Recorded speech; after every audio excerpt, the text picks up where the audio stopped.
All right, guys, we are live. A little bit early,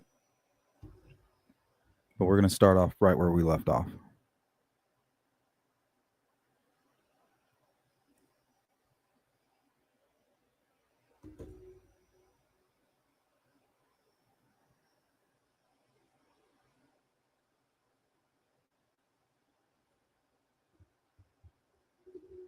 Welcome in, everybody. Welcome back to the Sleuth Intuition channel. I'm your host, Patrick Vallejos.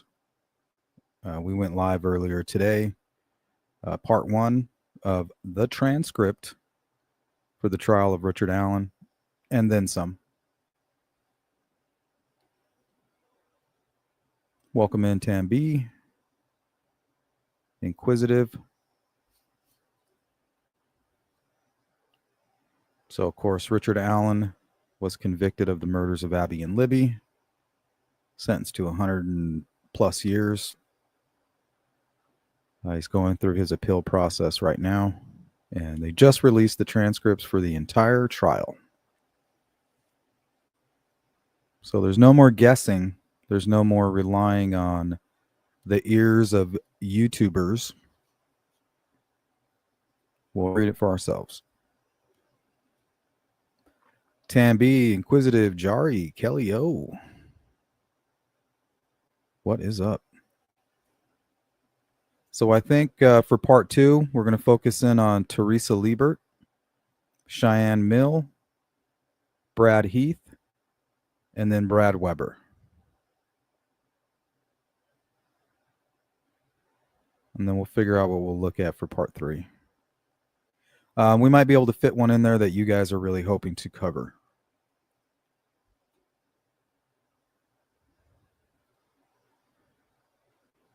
She Warrior, good to see you. Jari, what up? Julianne, what up? Tech Death, what up? Happy Friday, July 18th, 2025.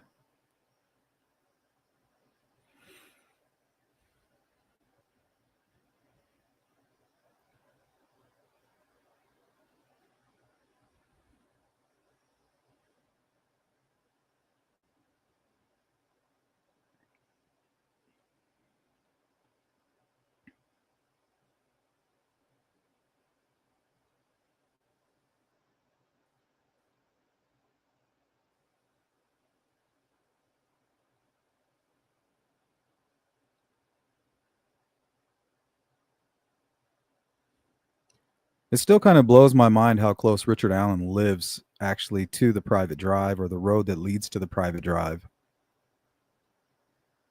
So the road that leads to the private drive is just basically within walking distance from his home. So if he just took a quick walk, it makes you wonder how many times he kind of walked through these woods right here, right? Under the bridge.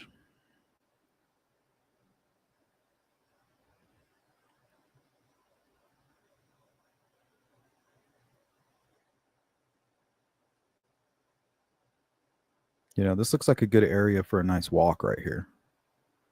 You got some of these farming trails.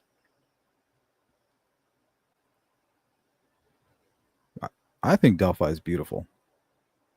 But I do think it's strange that you have this weird pyramid-shaped neighborhood right here with even kind of like a capstone. And technically, it's not even in the Delphi city limits. The city limits literally go around it.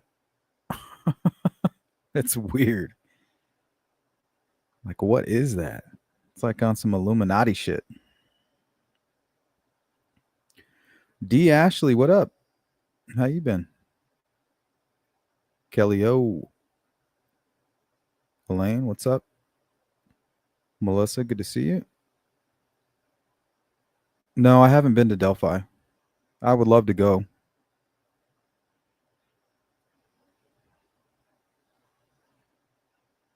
You know, these are the kind of towns that I like to visit.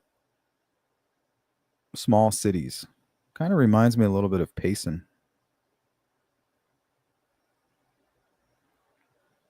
You know, with this highway going right down the middle.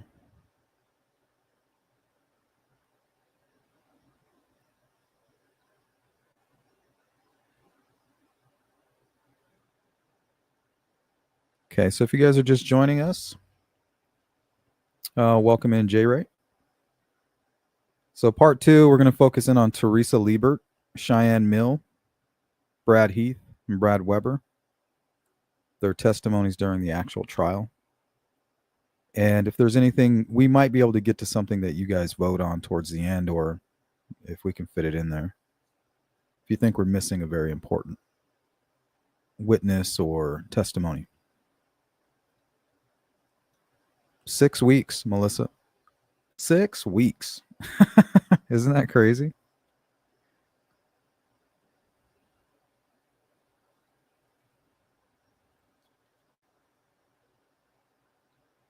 Pay, son. Pay, son. If you come through here, you have to pay, son.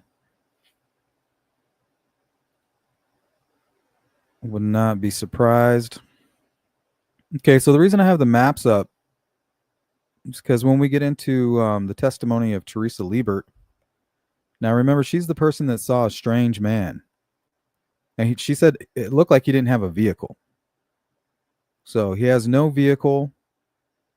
And she says out of the 48 years that she's lived here, and I think she lives right here in this area. She says in the 40-something plus years that she's lived there, nobody walks to the mailbox, right? The people that live right here, they have their own mailboxes right here. I think they're like somewhere right here. But everybody that lives back here, they're fairly new to the area, this whole group over here. Well, they have a bundle of mailboxes like right in this area. And this is where Teresa Lebert saw the strange man. She said it wasn't a kid, it was a man. And it didn't look like any of my neighbors. At 8:30.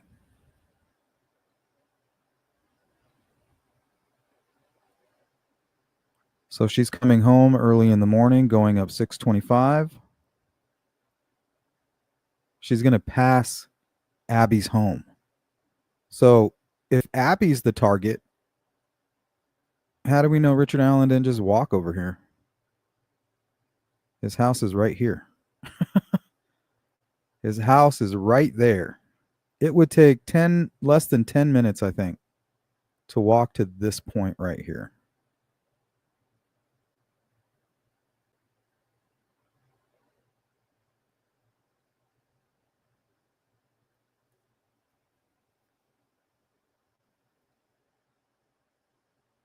Yep, 6 weeks.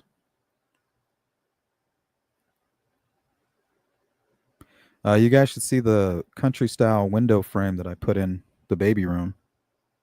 Maybe I should take a picture of it before I paint it and sand it a little bit. I put that shit up in like 15 minutes. Carpentry just runs in my blood. My grandfather was a carpenter. And Jesus was a carpenter. Okay, so 8:30, she's cruising up, drives right past Abby's home where she was living at that time. And for whatever reason, a person that has no business being over here is standing right here. Who the hell is that? She drives past him, pulls in. Actually, she said she drives past the man and then turned around right about here and got a really good look at him.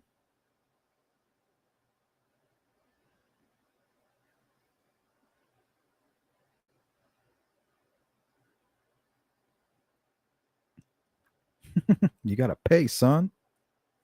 Pay, son. It's like 3 different ways to say it. Okay, what if Richard Allen just walked through here? Right, he lives, let's see how far this is. If he was to walk under this bridge here. Seems to like bridges. Let's see. Let's just say to right here. So 5,000 feet. Less than a mile. less than a mile if he went this way, right? 4,000 feet.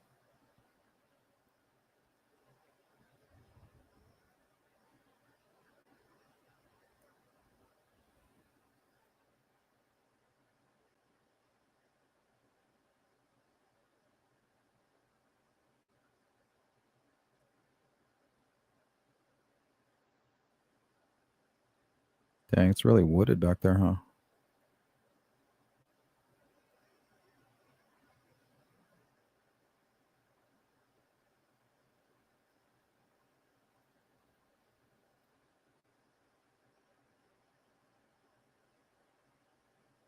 All right, let's play this video by Bill.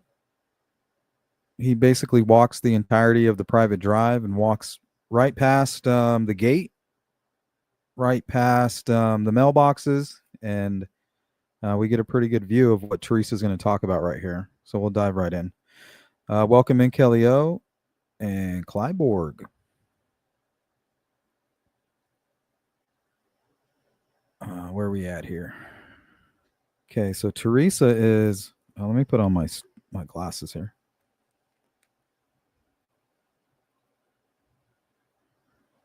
So volume 18. Okay, that's where I'm at. Page 155.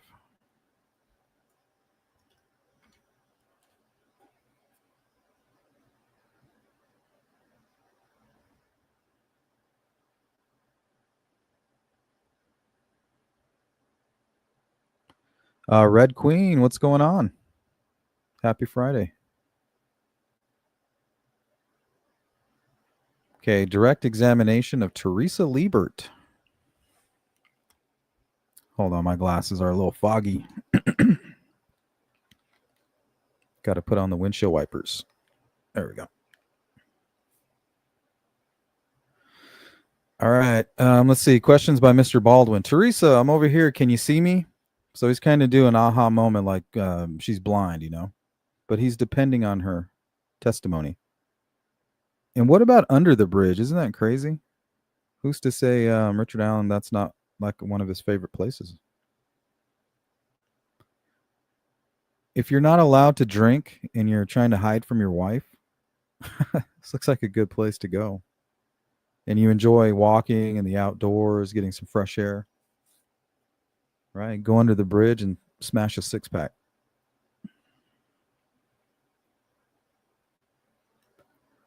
Hi, state your name for the record. She says Teresa Lebert, yada, yada. And you kind of have a soft voice. Can you speak up a smidge? And where do you reside? She gives her address, basically right where we were looking.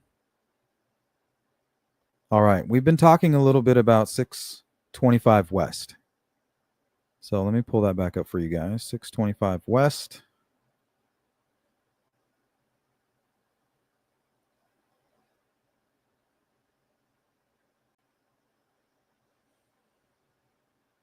Right here, 625 West. So Abby lived off of 625 West. So if they're targeting Abby and this creepy guy is somehow connected to the murders, maybe that's what he's doing over here. Trying to figure out how he's going to do this.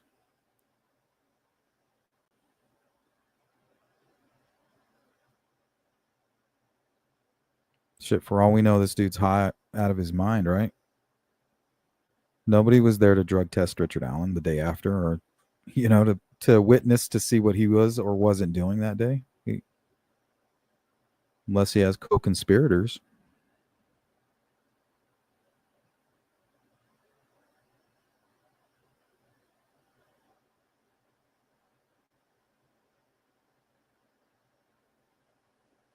What's up, Neil? Maybe, Neil. You know, I knew I couldn't marry a woman that drinks or smokes or does anything like that. There's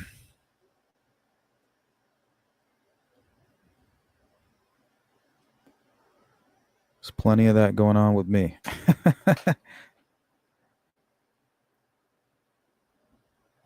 Okay. Let's see. All right. We've been talking a little bit about 625 West. That's the end of six. What is at the end of 625 West? Can you tell the jury that?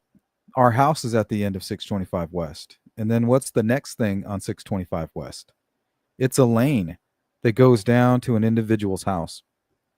So apparently this property too, the private drive is shared. That land is shared by Lebert and Weber. So the Webers don't own this private drive, they share it.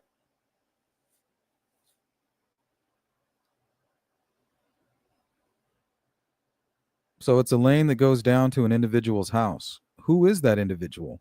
Brad Weber. All right. So as I'm driving down 625 West, would your house be on the right or the left? The left. Okay. So your house is the very last house on the left before you get to Brad Weber's driveway. Is it a driveway? What would you call it? A lane? It's a lane. A lane. Okay. It's, I don't know. For some reason, I wanted to make a Seinfeld joke right there. It's a lane. Okay. It's quite a bit of it is ours. And then they have an easement. Oh, okay. And how long have you lived at your house there? 48 years. Did you say 48 years? Mm-hmm. 48 years. Okay. And do you know the Webers? Do you know the Weber family? Yes, yes. And there's been talk about a gate somewhere there. Is there a gate there? There's a gate on our property. Yes.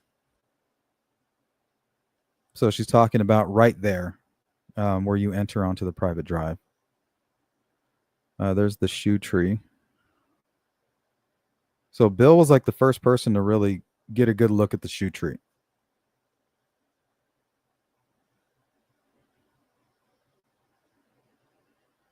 Is that your property? Yes. All right. And what's the purpose of the gate? To keep people from going down the hill. So I don't know why, if it's just her saying down the hill, it's just weird that she referred to that area as down the hill. Like, does everybody that live right there, do they call it down the hill? Because that's what the killer said. Guys, down the hill. And Teresa says it here, to keep people from going down the hill. So is Bill going uphill?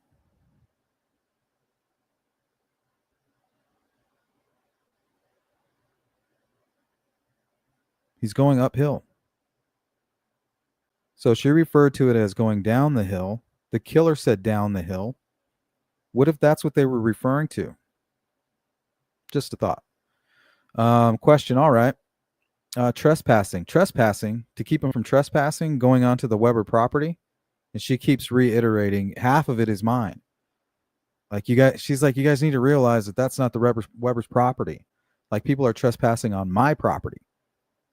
She wants to remind them. Half of it is yours. I'm sorry.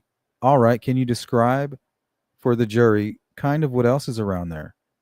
Oh, here, can you see that? Would you mind stepping down?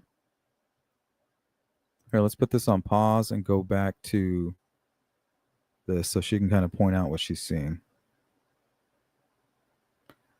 Judge, is that okay for her to step down? As long as she's by the microphone and we can hear her. Yeah. Baldwin, okay. Go ahead and step down. Just want the jury to kind of see where you're at. Miss Diener says, Mr. Baldwin, that mic is not on. It has a button at the bottom, dummy. No, other way. Your other bottom.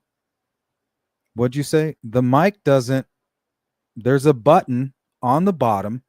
You have to press to turn it on. Rosie says, there you go. Diener says, there you go. Attaboy.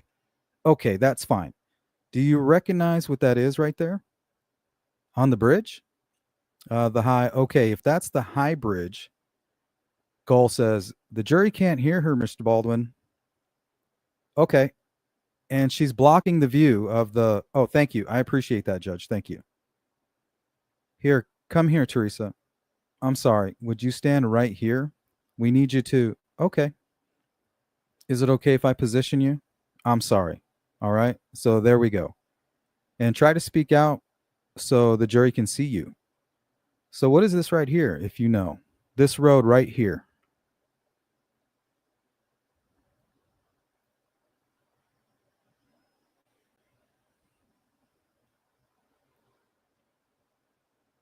Okay. He's got to be pointing at something over here, right? Okay, this lane right here. Well, that would have to be the lane we're talking about. That would be my house right down there. Okay. If I point to it, let me know. Is this where you're pointing to? Yeah. So this is your house. I assume that's it. Yeah, okay. Yeah, because that's the lane that goes, yeah. She's like, yeah, that's my house. And whereabouts here would that gate be that you're talking about? Be about right about here. It's on down a little. So the gate is right here. We can actually kind of speed this part up. So he kind of walks up to the gate. Shout out to Bill from Delphi Timeline.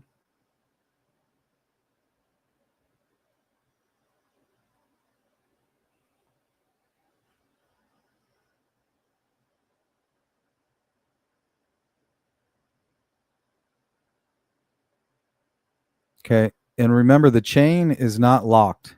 It's just kind of wrapped up.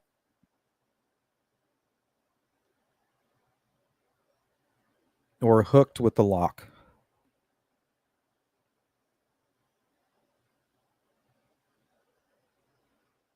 So I believe that first house would be Teresa, and he's coming up to the mailboxes. Here, and I'll continue reading. Whereabouts there would the gate be you're talking about? Right about here, it's down a little. Right here? So how often does Mr. Weber, well, strike that. How many entrances are there to, where is Mr. Weber's house? I don't know because I can't, if you go on this lane, there's the high bridge. It must be in there. Is that it right there? I really don't know. So it seems like she's just having a problem with the maps. But I don't recognize any of this. Okay, and that's fine. How many entrances are there to the Weber property over here? This I found very interesting. So we'll pause this right here. She says he made another entrance out because he said he made another entrance out because I wanted to keep that gate closed, and in the wintertime it's not safe thing to be on anyway.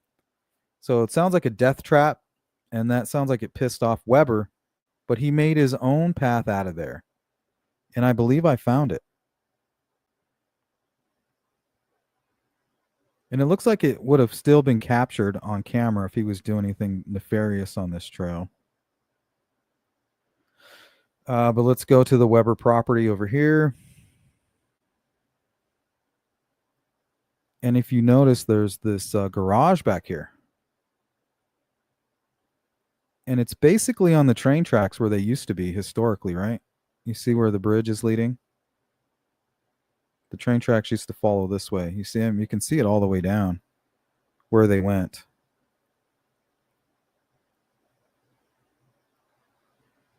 Okay, but for whatever reason, it looks like he has a garage right here.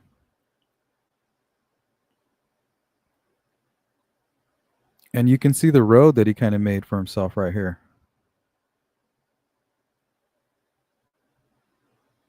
I think that's it. Oh, no, right here.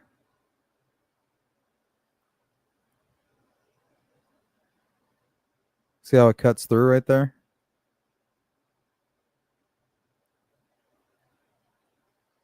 So you can see the path that he's been taking. It cuts right through there. Right into this garage. So there's a back way into the property. So if you wanted to get to that private drive, you could. Without even going in that direction. But you would have to sneak onto this road here. Follow it all the way around. Basically, this is the farmer's road for this field here. And he just kind of made a cut through. See it?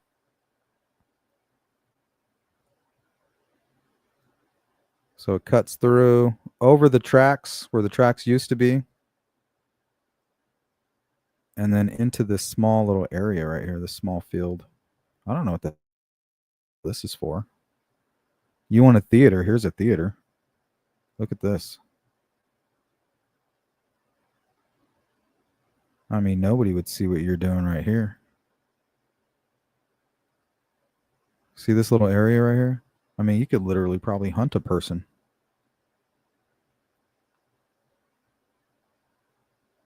Who's going to hear you? Like, there's nobody really around.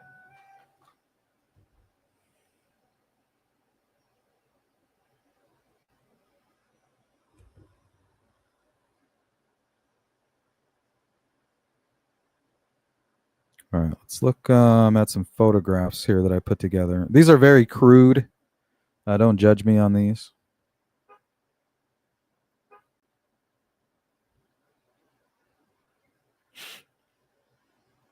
So this is from Bill, screenshot from Bill's video. These are the mailboxes. I don't know what that is, Neil.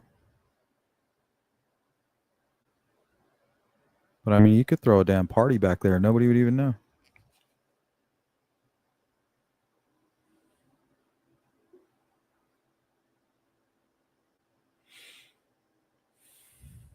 Okay, so 8:30 in the morning, there's a guy standing by the mailboxes. She passes him, and right before she turns into her property right here, she turns around and gets a look at him.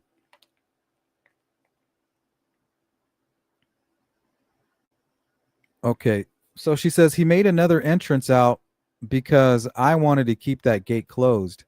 And in the wintertime, it's not safe. It's not a safe thing to be on anyway. So he made another entrance out this way. So it's probably like a lawsuit waiting to happen, a liability.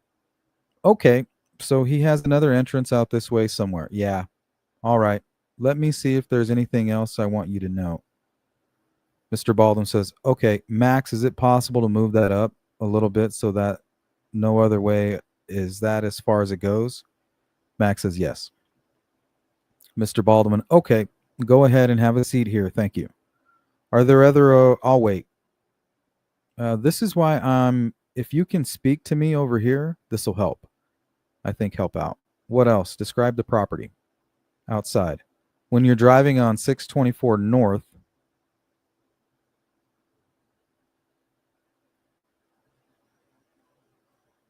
so they're referring to this area right here. So when you're driving on 624 North, before you get to your house, what are there other houses around there?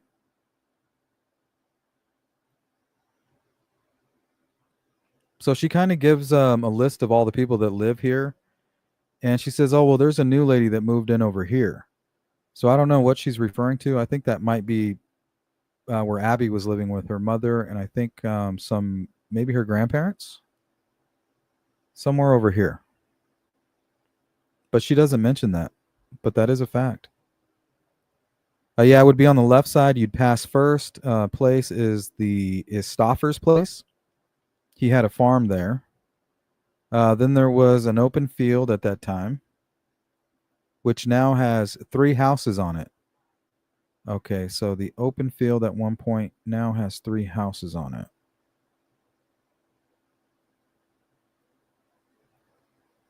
It must be this one right here. 1, 2, and 3, perhaps. That looks kind of like just a shed, unless they're referring to this house too. So I believe that's where Abby was staying and what she's referring to. There was an open field at the time, blah, blah, blah, and houses on it, new houses. But it was an open field at that time, and then you get to an old house that belonged to a lady a long time ago, but they got people living there too. Oh, okay, that might be it. That sounds more like it right there, right? Belonged to a lady a long time ago, but they got people living in there too. So it sounds like they were renting, and maybe that's where Abby was staying. And then next to us is another house and ours. So on the left-hand side, as you're driving down 625 before we get to your house, there's like, how many was that? 5 houses? 3 at that time? Yeah, because, in 2017? Yeah. Thank you for distinguishing that. Yeah. Then what about are there any houses or any additions or anything on there on the right side of the road as you're traveling down 625 toward Weber's? Before you get to our house, there's another lane that goes the other way. So she's talking about this one right here, 252. And it's called 252. And are there any mailboxes in that area? Those are the mailboxes that the man was standing at. Okay, the mailboxes for the houses on the right are on 625. Is that what you're saying? Mm-hmm. Is that a yes? Yes. Okay, so she's talking about this right here. These mailboxes.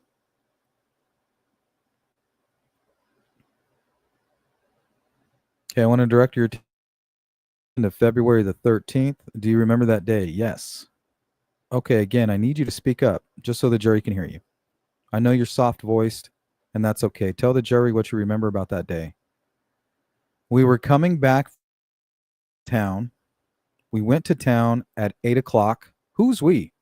My husband and I. Okay, at 8:30, we were coming down the road, and that's kind of why I drew this up for you guys, this one. We were coming down the road, and as we're coming, he says 8:30 in the morning? Yes, in the morning. Okay. I could see somebody standing there at those mailboxes. You saw somebody standing at the mailboxes? Yes, at 8:30 in the morning. Okay. And why, if at all, did that catch your eye? Because nobody stands at their mailboxes. Because they live down that long lane. They put their mail in the box when they go to work and pick it up when they come home. They're not going to walk there. She's saying like she's never seen her neighbors walk up to the mailbox. That's not what it's designed for. It's designed to stop there, pick it up while you're in your vehicle, because the houses are so separated. They're trying to make it easy on the postal workers, right? Consolidate all the mailboxes and then put the work on you guys who can just simply stop, put it in a convenient area where you can just come and go as you please. No reason for this unknown person that she doesn't recognize to be standing there. I find this extremely suspicious. And to me, it backs up the premeditation, somebody doing reconnaissance, trying to figure out how they're going to perpetrate this crime. Are we going to utilize the private drive or are we not?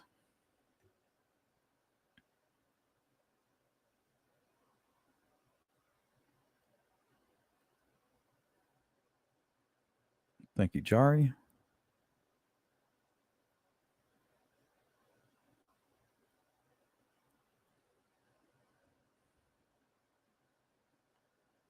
Okay, they put their mail in the box when they go to work, pick it up when they come home. Okay. And it just seems strange. Okay. So we pulled in the drive and I got out of the truck and I went and he was gone. So not only was he there in a place where he shouldn't have been, but after he was seen, he booked it out of there. Very suspicious. I mean, this could be Richard Allen, right? Why can't this be Richard Allen?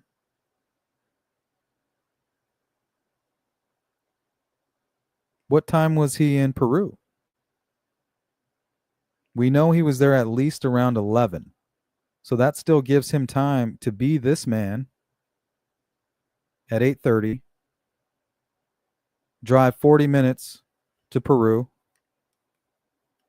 stop to talk to his mother who just had hip surgery, and decline lunch. Right? Don't forget, guys, he lives less than a mile away. He lived right here. We know he loved to hike. He could have easily have just taken this something, there's paths all through here. You got these farmers roads right here. And then you have the cut throughs. You see them right here? So he could have walked through here, under the bridge. Wild Adventures with Michael. They have a video of themselves going under this same bridge right here. Actually, this one. So there's trails that take you all the way through these areas. Even this random road right here, look. Looks like it takes you under the bridge over here. You know, where they tore down the road, the old highway.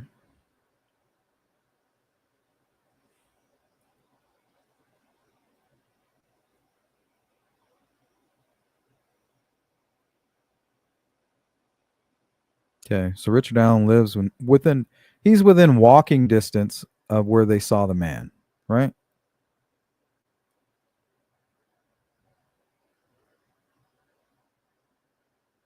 Okay, and he wasn't down the lane. Did that strike you as odd? Just curious, she says. Where'd he go?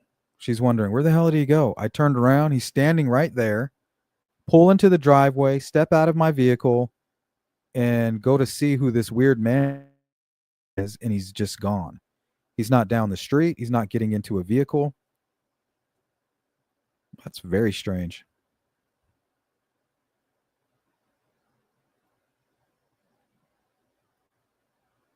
Thanks, Jari. Hey, bad actors, what up? Yeah, she described a man. Here, let me continue on. She's saying, where'd he go? All right. Today, could you describe what this person looked like? No, I didn't. As we were passing, I just kind of glanced. So she kind of snuck a look, glanced, and then looked back. So she kind of snuck a glance and then turned around and then got her good look. Okay, all right. Now, if that person would have gone down your road, 625 West, and then past the gate, where would they have ended up? Down at the bridge. So, all right, we got Richard Allen who lives here within walking distance. We have a man, strange man, walking around over here.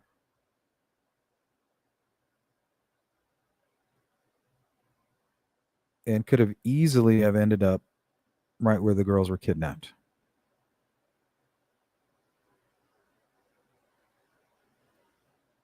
So what's he doing? Did Richard Allen walk down this road in the morning? He's walking down the private drive. And he's standing right underneath this bridge, thinking to himself, man, this would be a perfect place for a sexual assault. This is a perfect place for us to launch our plan. Okay, down at the high bridge. At the high bridge, at some point in time, did you talk to law enforcement officers about what you saw? Yes. And did you go in and describe who you saw as best that you could? Yes. And why did you do that? Because they could. Well, when the girls were missing, it was when that happened, you know? Why did you think it was important to let law enforcement know about this person that you saw? Because they asked if there was anything strange. How long of a walk would it be from your house to the high bridge? Half a mile. So let's pause right here. It took Bill from Delphi Timeline 9 minutes. Took him 9 minutes to walk from the high bridge. No, it took him to go down the hill, up the private drive, and past the gate. 9 minutes is what it took him.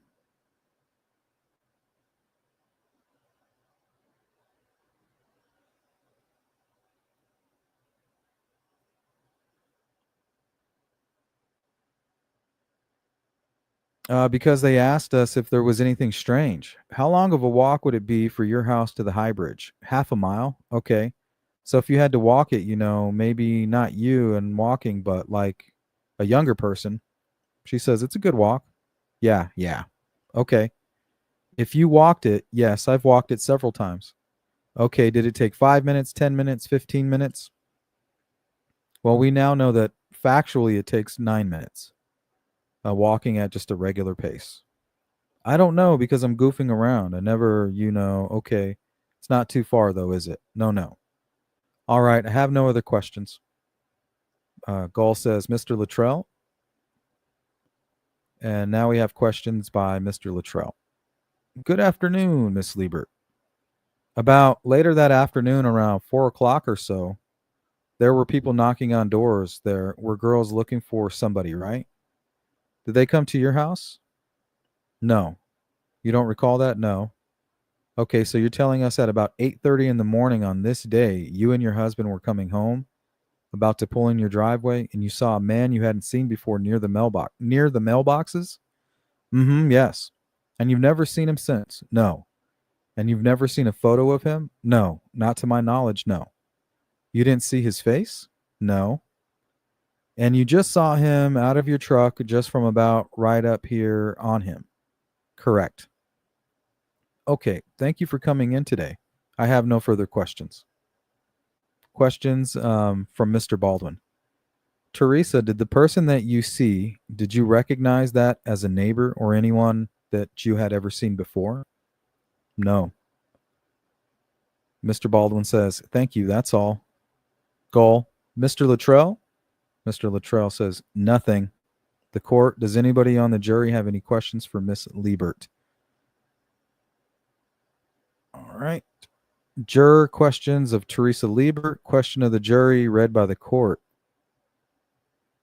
There was no school that day. Could you have possibly seen a high school student near the mailbox? No, it was an older person. Gull says older person. Any follow-up, Mr. Baldwin? No, Judge. Thank you. Mr. Luttrell? No. All right. Thank you, ma'am. You may step down. All right. So there was one question from the jury. All right. That's going to do it for Teresa Lebert. So some of the things that stood out about what she was saying, she kind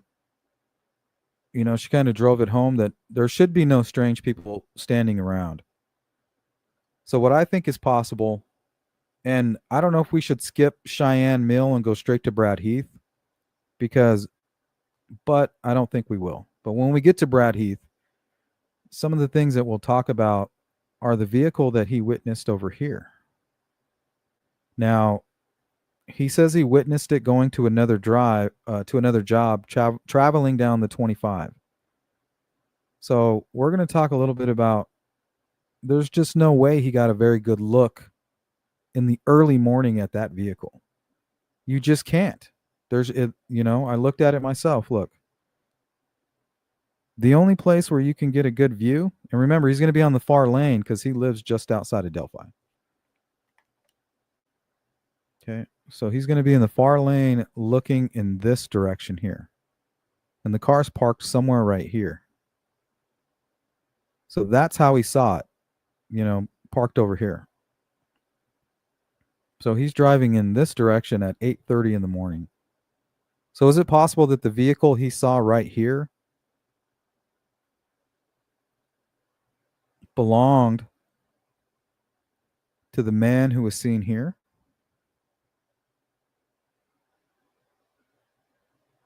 Right? If he's parked right here and checking out everything, he's parked by the CPS building, right? So if he's the killer or connected to a group of killers, or it's just straight up Richard Allen, right, in the morning, he's thinking, okay, we got the CPS building we can put in play. We have this entrance here. He's just thinking about where the girls will be and where he can launch his attack, right, if it's premeditated. So that makes sense that he might be parked right here early in the morning, and he's in a hurry because it was parked in a weird, he said it kind of looked strange, like it wasn't parked correctly. So he's in a hurry. He's trying to figure out, okay, they're going to be at the trails today. We got to do something there. We got to kill them there. Or they're going to tell on us, or we're not going to have another opportunity to get our product. So the person who Brad Heath sees parking in a strange position at 8:30 hikes this entirety of the bridge up to the private drive, hikes another 8 minutes. So it's 13 minutes, or it's 11 minutes from the Freedom Bridge to the front of High Bridge. So you got 11 minutes go by from where that car was parked to here.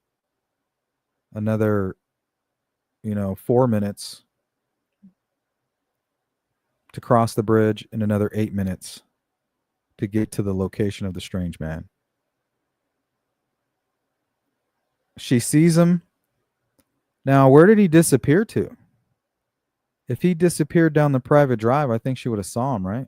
He would have been like walking in this direction.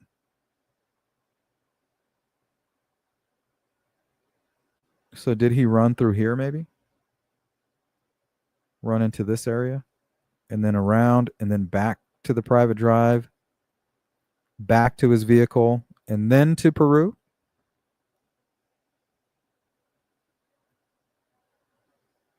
Because we know he was in Peru around 11. That's plenty of time for him to be that man. Okay, let's move on to Cheyenne Mill. I'm going to close down Bill's video, take down these very crude illustrations, and let's pull up Cheyenne stuff here.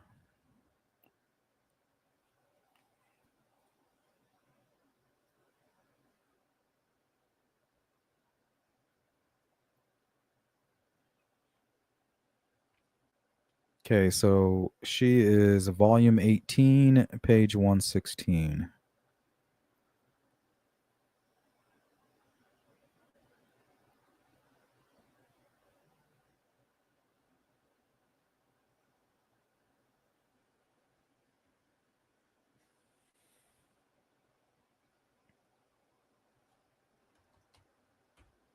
Whoops. Too many ones. Okay, direct examination of Cheyenne Mill.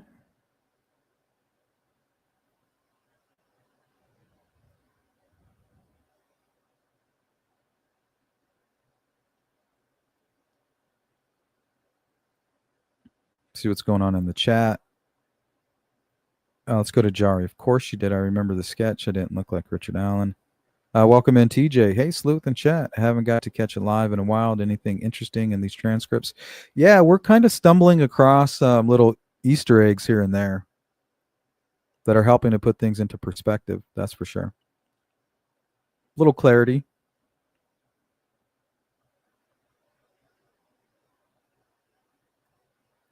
Okay. Direct examination of Cheyenne Mill. All right. There's some banter. What's your name? Cheyenne Mill. Do you mind if I call you Cheyenne? Yes. Yes, you mind. Ma'am, would you spell your name? She spells her name. And tell us generally where you live. I live in... Okay. How old are you?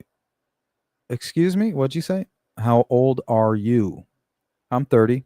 Okay. And back in 2017, was your last name? It was Ingalls then. All right. And did you have another name at some point? Another last name? Yes. Ingalls was my first married name. But Holguin, I don't know if I'm saying that right. Holguin is my maiden name. So I went by Holguin most of the time. Okay. And then Mill's my current married name. Okay. Holguin. Holquin. Gwyn. Okay. Holguin. She kind of helps us out. Thank you for that. Miss Mill or Cheyenne, do you remember the date of February 13th? Yes, I went hiking that day. Okay. Where were you living? Just to give the jury some context, where were you living at the time?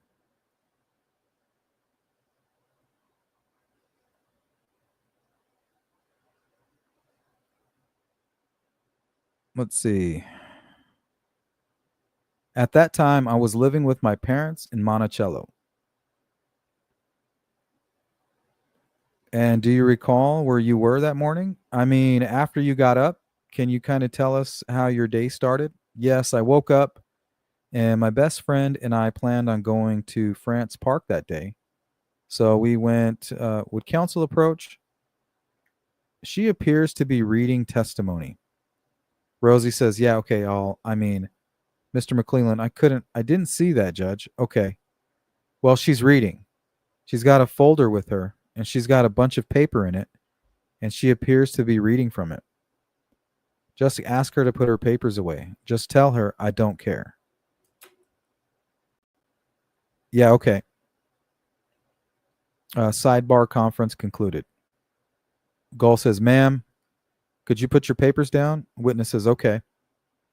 And the witness, sorry, yeah, I don't have a desk. Thank you, you're fine. May I continue, Judge? Yes. Mr. Rosie says, thank you. Okay. I think I was asking you about your morning. Just tell the jury kind of how you started your day on February 13th, 2017. My best friend and I went hiking at France Park, and then after, we did a loop around the lake. So where the hell is France Park? Looks like it's in Logansport. Let's take a look at this. France Park. Let me zoom out. Ooh, very similar to Monon High Bridge. Yeah, that's crazy.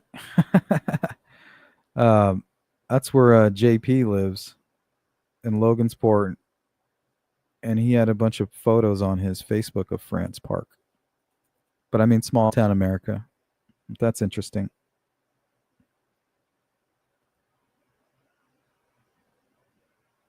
Stone Quarry, Spring Dry Loop Trailhead.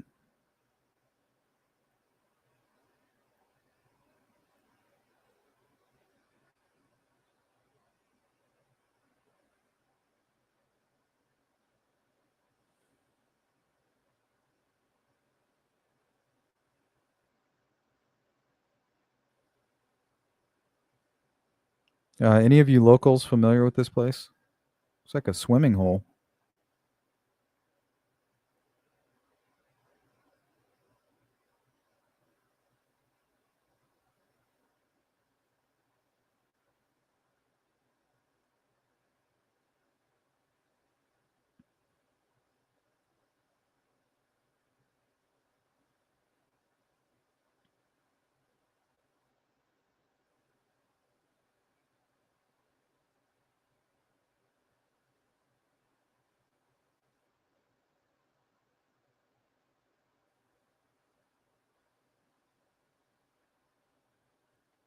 Interesting.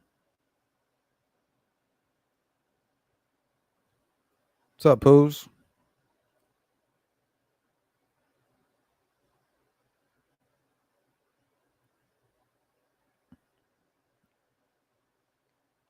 Yeah, I feel like he had to seize that opportunity. I think you might be right, Poohs.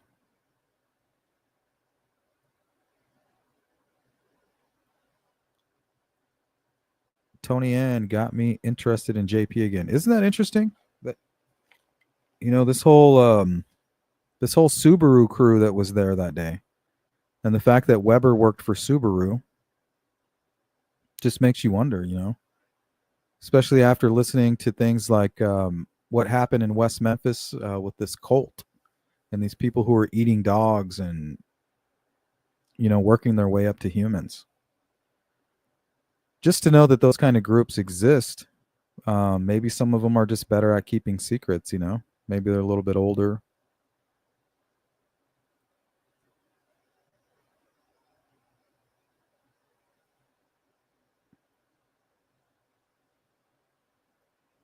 So not far from Delphi at all.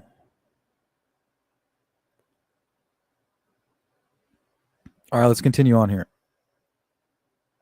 Okay, my best friend and I went hiking at France Park, and then after we did a loop around the lake, it was warm out that day. So we're like, let's go on another walk.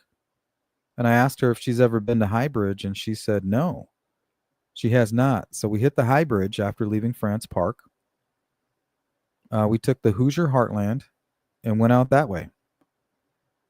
For those of us, the jurors that may not be around from around here, where is France Park? France Park would be east of Delphi and east of Monticello, and would say about a half an hour from Monticello, about 15, 20 minutes from Delphi. Okay, so it's kind of in that direction, right? Yeah, closer to Logansport. Yes. All right. And so are there trails there as well? Yes, there's trails all around the lake.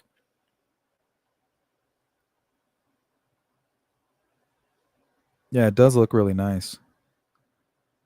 So they must have I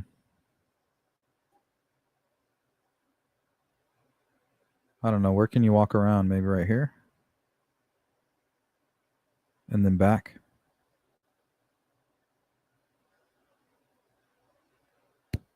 Let me put that back up for you guys.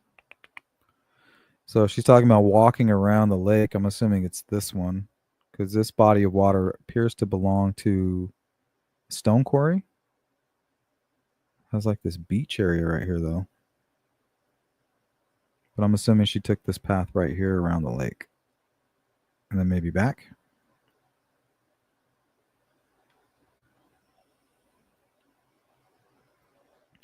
And so after you finish hiking there, can you give the jury some idea of approximately what time you may have left there and where you went after that? I'm not sure exactly what time that I left there, but I do know I don't have my notes, so now I showed up to the trail about 2:50ish.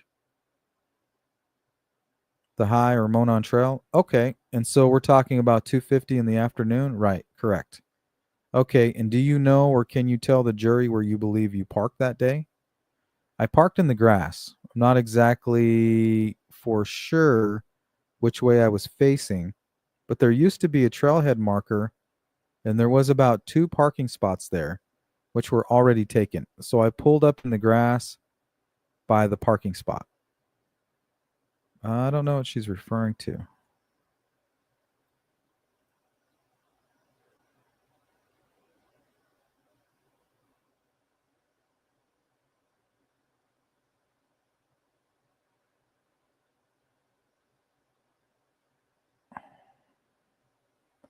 I mean, I don't know. Is she talking about this?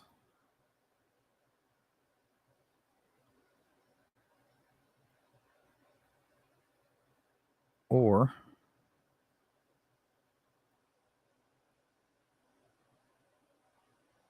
is she talking about over here somewhere? I could have swore she meant the Freedom Bridge. Let's read on. Maybe that'll tell us. So I pulled in the grass by the parking spot. Yeah, she's got to be talking about this over here.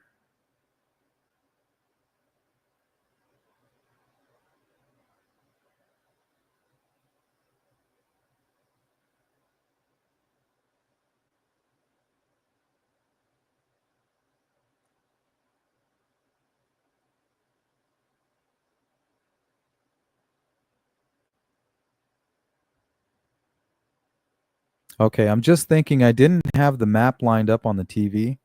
I'll tell you what, let's just see if we can proceed. I think the jury had a pretty good idea of the spatial situation. Was that the connector train to the main trail where you parked? Yes, okay. Was there a farmhouse across the street? Yes, across the street. Do you believe it's called the Mears Connector? That's what's labeled? So yes. So she didn't park over here by the Freedom Bridge.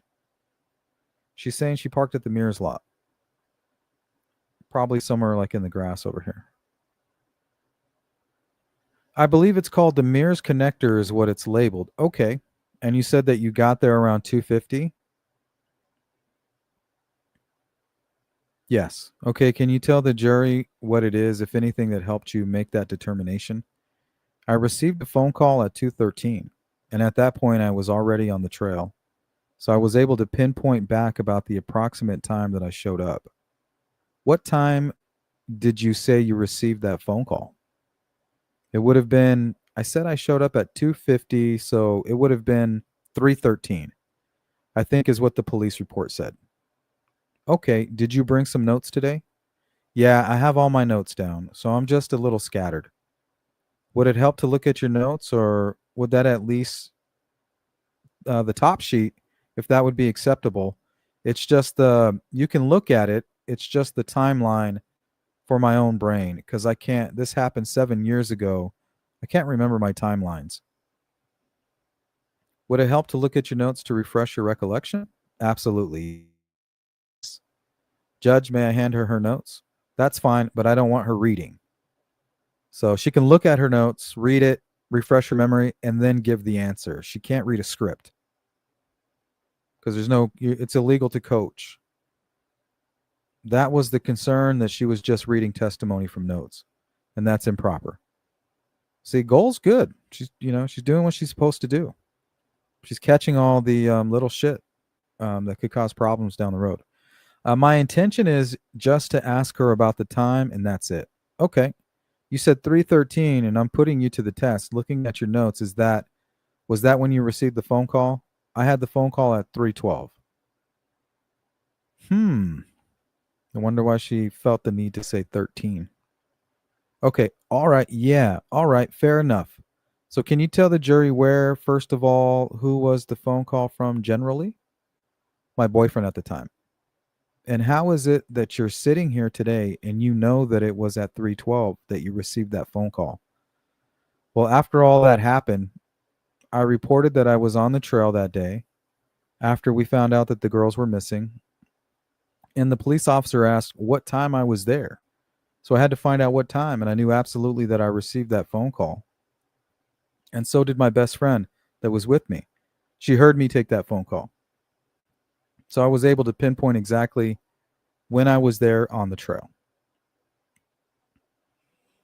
Okay, so do you remember generally where you were located on the trail when you received that phone call? Yes. I would have just basically gotten out of my car and just barely on the trail, wasn't to the bridge yet. So they would have been somewhere like around here probably.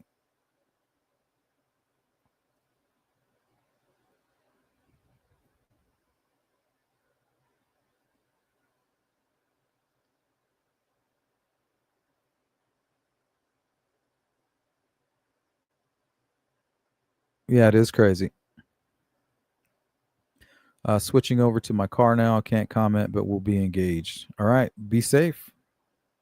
Drive safe. Yep, was there yesterday.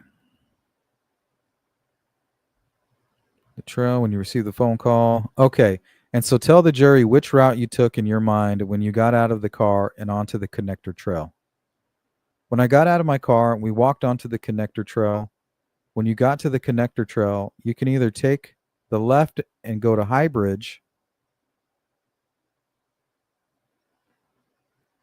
or you can take a right and go back towards the interstate, the Hoosier Heartland. And we chose to go left and head towards the Freedom Bridge. So they decided to go this way, right? They're going to get everything. They're going to go to all the stops. So towards Freedom Bridge. So she meant it would have been her right. We chose to go left and head towards Freedom Bridge. Okay. And we being who? Shelby, Duncan, and I? All right. And when you took that left and you started walking towards the bridge, did you come across anybody during those travels? I passed one man. And then when I reached the bridge, so she passed Dave McCain walking towards the bridge. And that would have been, let's see, what time did she say? 3:12. So at 3:12, and that matches because as she parks here and sees Dave McCain, like right around this area, at 3:14, Derek German is parking right here. So 2 minutes go by, and right about here, Derek, right along with Cheyenne's timeline, bumps right into Dave McCain, like clockwork. 2 minutes after bumping into Cheyenne and Shelby Duncan over here. They pass Dave McCain. Dave McCain's taking photographs. Well, he's got a camera around his neck or something they say around his neck. It turned out to be a camera. 2 minutes go by. He makes his way to about right here. And here comes Derek German. Did you see any girls? Did you see two young girls? He says, no. But I saw a couple arguing under the bridge. So I don't know what that means. Now remember, Shelby's friends are already at the bridge. So that means that Dave McCain has already been to the bridge, walked all the way to the Freedom Bridge, and back. right? So that's 11. That's at least 45 minutes. And he admitted that he got there around 2, from 2 to 4. So he's right there. I don't understand why he's not a suspect or being questioned about his timeline and his involvement. Potentially, right? I just don't get that. Okay, you came across a man or a woman. Okay, and do you remember? Tell the jury what you remember about this. That man that you passed. I remember that he was overweight. Oh, so that must have been Derek. I'm sorry. And Shelby and I both said hi to him, and he did not respond to us. He just kept walking. It was a short interaction, nothing special about it. Okay, so she must not have passed Dave McCain. She passed Derek, which makes sense. He's looking around, right? And remember, he walked to the Freedom Bridge. Derek says around 3:14, he parked here, ran into the flannel shirt guy. He said nope, didn't see anything over by the bridge, so he decided the smartest thing to do was to go over here, which does make sense, right? That guy was just over there, didn't see anything. I'll go this way first. And then he walks back this way. Okay, do you have any recollection as far as a description of clothing or anything like that? My most accurate statement is what I would have gave to the police. But as of 7 years later, I'm not going to say what I saw and what I didn't see. Okay, fair enough. And so did you continue on toward the Monon High Bridge? Correct, yes. And at some point when you reached the bridge, did you also encounter these other 2 people that you mentioned? Yes, I did. Okay, and tell the jury who it was that you encountered at the High Bridge. I walked to the bridge and I happened to look down and see at the first platform, there you can sit and hang off the bridge. It was my high school friend Shelby Hicks and a friend of hers at the time, Daniel. They were on the platform and I didn't know she was going to be there that day. But I said, oh, hi. A little quick passing. And Shelby, Duncan, and I continued to walk across the bridge while they were sitting on the platform. So they were already comfortable around 3:30. But remember, the kidnappings took place more than an hour prior to that. And Richard Allen's probably laying low at that moment thinking, damn, what do I do? What do I do? What do I do? How do I get out of this? But now you know why Daniel Pearson made such a good suspect, because he's there too, right? His timeline is a good timeline. He matches somewhat the description of the bridge guy. In my opinion, he's too tall, but he definitely matches a lot with the younger sketch. They were on the platform, and I didn't know she was going to be there that day, but I said, oh, hi. A little quick passing, and Shelby, Duncan, and I continued to walk across the bridge while they were sitting on the platform. Okay, and do you remember generally where they were located on the bridge? They were on the very first platform. So first platform to the bridge where you start staring at the bridge? All right, and so the 2 of you continued on past them? Yes. All right, and where did you go from that point? We went all the way across the bridge. All right, what do you remember about the day? Can you just tell the jury what you recall about the conditions that day? It was very nice, unusually nice for February. I mean, that's why we chose not to go home after our first trail. We wanted to experience the weather a little bit more. We wanted to try out another trail. Okay. Were you in a hurry that day, or were you kind of taking your time? Do you recall? I had nothing going on that day. So the only thing I had to do is pick up my son at 6 p.m. So I had all day. All right. And you continued to cross the bridge? Tell the jury kind of where you went. Where did you ultimately go in terms of being on the bridge? We crossed the bridge. It took a while to get across because that bridge is very dangerous. It's missing spots. It's missing wood. So it took us a while to get all the way across. In some spots, hopping across. And at the end, we got off the bridge. So they crossed exactly where Abby and Libby were when they were kidnapped an hour and a half before. An hour and 15 minutes. Okay, at the end, we got off the bridge because we both had to use the bathroom. So we both, shared that moment right there at the end of the bridge, but we didn't. We only stepped right off the bridge because there's a barrier that you can't go past. So it looks like they kind of snuck back here and went to the restroom in the trees. Boys do it all the time, and girls do it when they can. It's somebody else's property. Let's see, I missed it. That barrier that you can't go past. It's somebody else's property. She's talking about the Weber property. I'm assuming on the other side, but we just hopped right off. We went to the bathroom and we got right back on the bridge and started walking back across. Okay, now when you got to the other side, so here's the photos that she took. So this was the one she took when she was over there on the south side, and then on the way back, she took this photo. And I don't see Daniel and them anywhere over here anymore. So they must have left already. Unless they're kind of standing down here somewhere. Okay, now when you got to the back side of the bridge, the far side of the bridge, is that a fair way to describe it? Hold on, let me check on the chat real quick.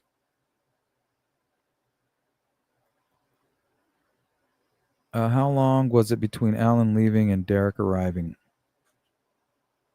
Derek arrived at about 3:14, and Richard Allen, if he's the muddy and bloody guy, was seen leaving the area at 3:57. Welcome in, Ronnie. Says law enforcement big fail. They should have been solved earlier on. Yeah, I've thought it was going to be solved. All right, let's continue on here. Shout out to all of you guys who are catching the live stream. Thanks for participating in the chat. Appreciate you guys. Okay, now when you got to the back side of the bridge, the far side of the bridge, is that a fair way to describe it? That's what I would say. Yeah, the end. Okay, where did you or Shelby Duncan take any photos? We took photos while we were on the bridge on the way back. So here's one of them on the way back, and here's another about halfway. Okay, and at some point, did you have to recover those because you were questioned about? Yes. You're being out there on that day, correct. Mr. Rosie says, may I approach and hand? You may. Defendant's Exhibit VV. Would you just take a look, documents before you testify, just take a look at those and let me know. There are 1, 2, 3, 4, 5, 6 pages in total. Take a look at those first 5. Then let me know if you had a chance to look at them. I've looked at them. Mr. Rosie says, may I continue? The court says yes. Do you recognize this photo on the first page? Yes. Okay, and just tell the jury what it is. This photo is a photo that I took myself with my personal Snapchat at the time of that day, and it's just stating that the timestamp for that individual picture was 3:49. And I think the photo that she's talking about, I haven't seen. Some folks might have it, but apparently it's her sitting on the platform and her friend are dangling their feet. And I took it after I already made it to the end of the bridge and turned back around. So the photo that she's talking about is after this. So she takes these 2 photos, this one from the south end, and notice there's a weird railroad spike sticking out. And remember, Julian Powell was arrested with a bloody railroad spike. I don't know what that means, but then she took this one, and then apparently they made it over here to this platform and started dangling their feet like Daniel Pearson was prior when they passed him and her friend. But they posted that to Snapchat.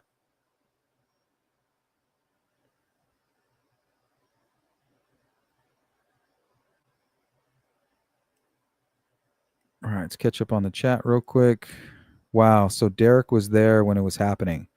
Yeah, they were most likely already deceased, but while he was down there moving sticks around and doing the staging and all that, I'm sure he was right there.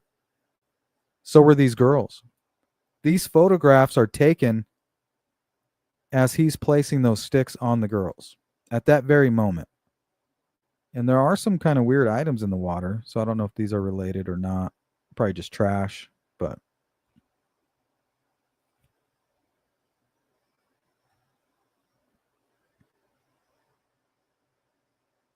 okay, let's continue on here.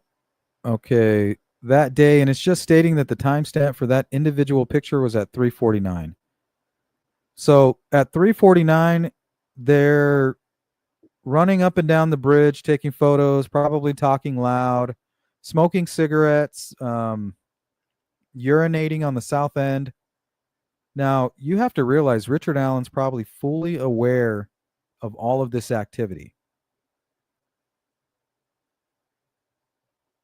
The phone's probably ringing, possibly. I doubt it because I think it was wet and completely shut down at that point for self-preservation. And you'll lose service during that. But once it kind of dries out a little bit, service will slowly come back, right? Once it reconnects. But yeah, the girls are walking on this bridge, these two girls, two other people, and at 3:49. So this has to be what spooked Richard Allen. He doesn't want to move. He doesn't want to go, he doesn't want to move a single muscle until that bridge is cleared. So 3:49, and they leave shortly after that, and then he leaves the premises. He might even have a lookout, right? All right, you're all clear. Does this photograph truly and accurately depict the conditions that existed at that time on the bridge at the time you were there? Yes. Second page.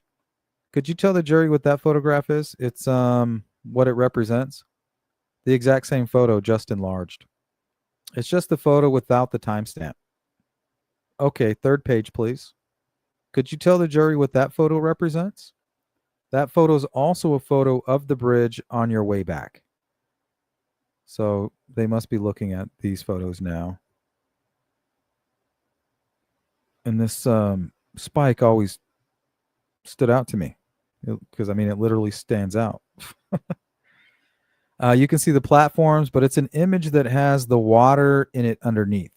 Okay, so that's this one. Okay, and does that photo truly and accurately reflect the conditions that existed that day? Yes. Okay, and then the fourth image here, fourth page. The fourth image would have been a picture from Shelby Duncan's Snapchat. And it also has the Snapchat storage saved on her phone. So it has the exact time and date that it was also taken and saved to her phone. So did you recover this from her as you were trying to kind of recreate? Correct. Yes. Okay, and then the picture there, does that truly and accurately depict the conditions that existed on the day when you were out there? To the best of your recollection, yes. And then the fifth page, same question.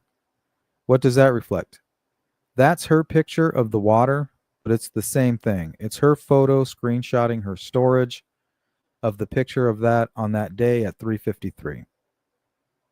Okay, and this again as the two of you are walking back and across the bridge, correct? Correct. Toward where you originally came from? Correct, yes. So back to the north side, is that right? Yes. And then the last page. Would you please tell the jury what that photo reflects? The last image is of Shelby Duncan's feet hanging over the platform that we were sitting on, which was the original platform that Shelby Hicks was sitting on when I first showed up. By that time, we made it back. She was already gone. So we sat down there for a few minutes, and she took a picture at this point at 3:55 of her legs hanging over the bridge. And does this photo truly and accurately reflect the conditions as it existed at the time that you were on the bridge? Yes. And so you essentially gathered all this documentation, these photos, to try and recreate the timeline back in 2017. These pictures were for the deposition. Shelby's pictures, but the previous pictures, yes, they were from my own personal timeline.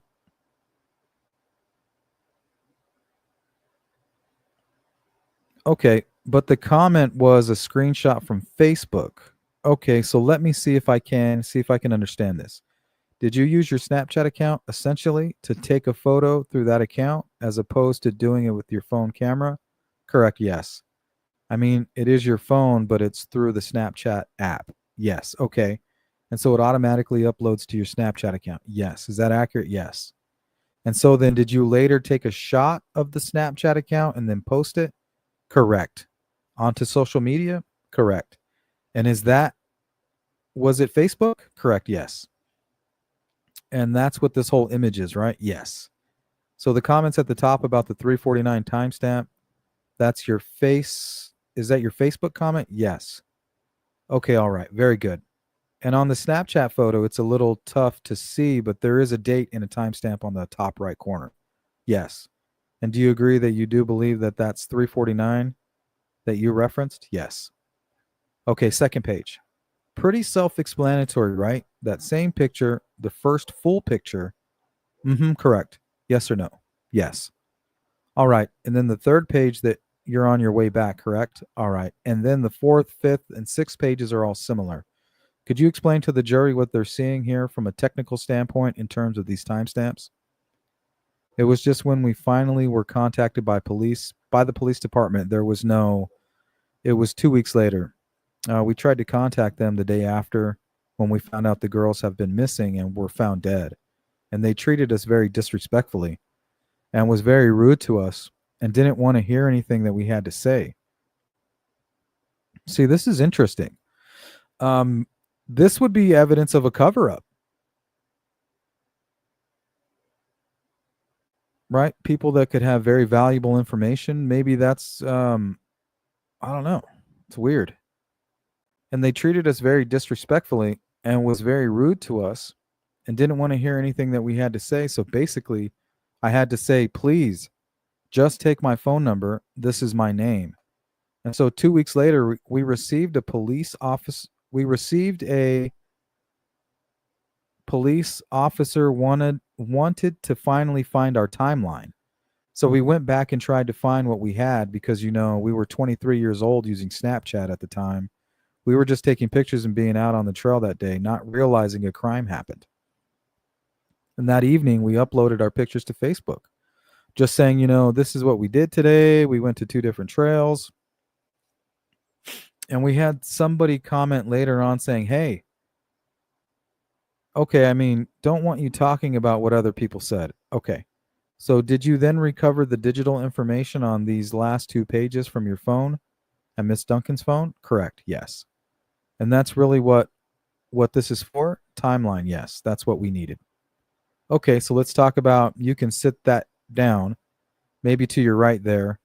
So then as you were headed back across the bridge, you said that you sat down on the platform? Correct. Tell the jury what you did next, kind of how long you were there, what you were doing. After we made it across the bridge, we went back and sat on the platform, which would have been the first platform when you arrived to the bridge. So the one that Richard Allen was talking about, claiming that that's as far as he went.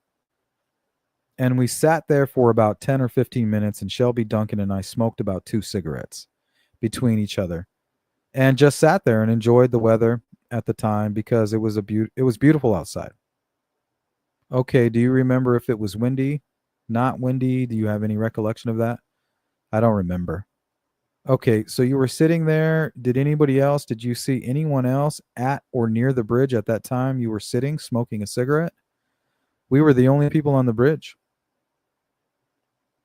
At any point in time from the time that you got to the bridge and encountered Miss Hicks and Mr. Pearson to the time that you got back to the same side, did you ever hear anything unusual or anything that caught your attention? No, I did not. Any kind of noise, anything that you were like, hey, something doesn't seem right? No, we didn't hear anything at all. Okay, did you ever see anybody else that maybe wasn't on the bridge but in the wooded area? Anything like that? No, even when we jumped off the side to use the bathroom, there was nobody over there because we made sure we didn't want anybody to see us. There was nobody around. Okay, so let's talk about that for a minute.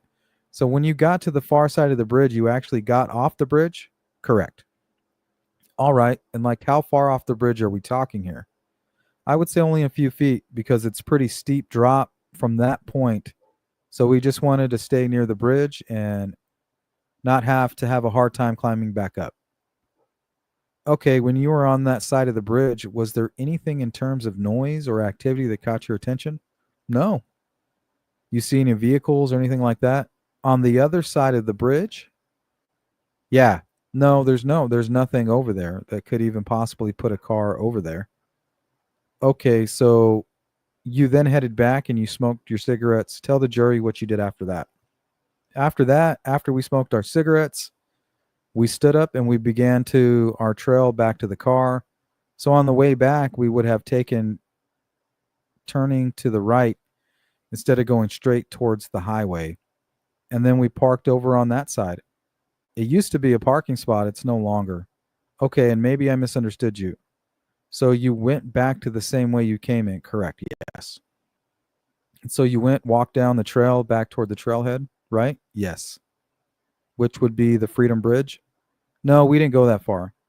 I'm just saying if we would have continued to go straight, that would have been the Freedom Bridge. We chose to turn back towards our vehicle, which would have been to the right, which would have been the connector trail, correct? Correct. Okay, and so did you see anybody at the connector trail where you were parked? Yes. There was a lady on a moped and a man. So this is the first time we've ever heard of the lady on a moped. I don't remember anybody discussing this. So Cheyenne says, yes, there was a lady on a moped and a man. Okay, and do you recall anything in particular about, well, let me ask you this. Were those two people communicating or were they separate? They were together. They were communicating and they were frantic. So this sounds like Derek German and Tara German. Remember, they testified or told multiple people in interviews that around 4 o'clock they were sitting right there in the Mears lot trying to figure out what the hell was going on. They were just talking amongst each other really fast. I didn't really know what was going on exactly, but they did not make any contact with us. So we just thought it was kind of suspicious at the time because we didn't know what was going on. And we left, we went on, we went home. Okay, do you have any estimation as to how long you were at the connector trail before you got back to your car and left? Not very long. It's not that long on a trail from the connector trail to the car. Okay, and did you see anyone else other than those two people? I don't believe so. All right, do you remember if there were any other cars parked there? I did at the time. I put it in my statement, but to this day, I don't remember. Okay, are you saying that you believe there were cars parked there? You just don't remember what they look like? I know there was a moped and there was a car that man was in, but I don't know what type of car it was. I know it wasn't the same car that was there when I first pulled up initially, but I do not recall the make or model or exactly the person. Well, the car that was parked there initially probably belonged to Daniel Pearson and or that girl. Did you see anybody walking on the country road? No. Do you remember seeing any cars go by as you were sitting there getting into your vehicle? Not that I recall. All right. And so what did you do next? Where did you go? After that, I would have taken Shelby Duncan home. She lived in Yemen at the time, so that's like a 10 to 15 minute drive from Delphi. Then I went back to my house in Monticello. Do you have any recollection of which way you would have gone from the connector to get back home? I do know, or take Miss Duncan home, I think, technically, to take Miss Duncan home, I would have turned back around and went towards town to Delphi instead of where I parked. I was facing headed towards the country roads, but I know I didn't go down that road because I don't know what's down there. So I know I either turned around or backed up to leave from where I was going and headed back through town, Delphi and out, like past the vet's office. That's interesting that she mentions the vet's office.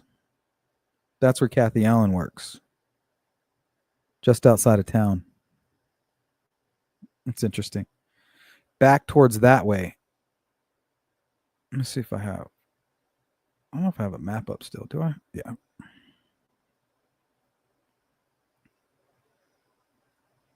So I don't know if she's talking about this way. I think this is where the vet is. The vet clinic's out this way somewhere.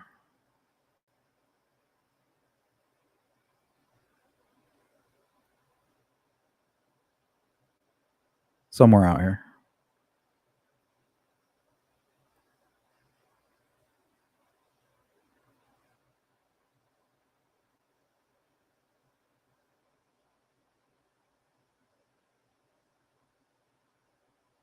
Yeah, maybe it's a little further out. I don't know. But that's what she's referring to.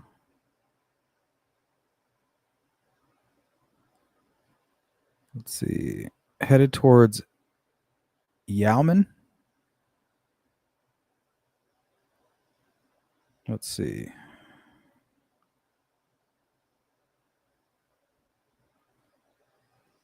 See if we can find this.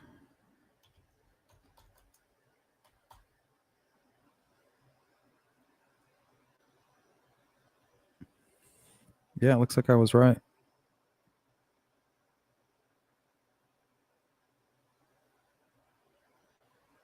Okay, so Yalman is out this way.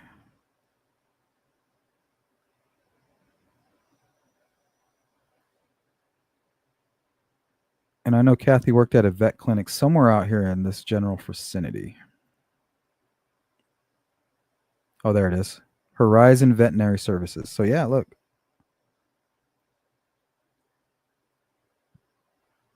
To get to I'm not sure I'm saying that correctly. Yalman. You drive right past Kathy's job. That's interesting. I mean, it probably doesn't mean anything, but isn't that interesting to you guys? That she's mentioning the veterinary service? I don't know, just weird. Those little things kind of just stand out to me. I don't know why. Okay, past the vet's office, back towards that way, towards Yalman. Okay, 39. I'm not sure if that's the highway. I don't know, 39. So it's basically just kind of bringing you back up in this direction.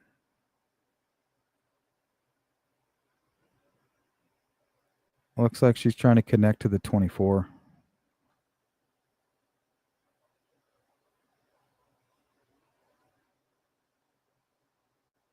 Back into Logansport. Or probably to drop off Shelby, right?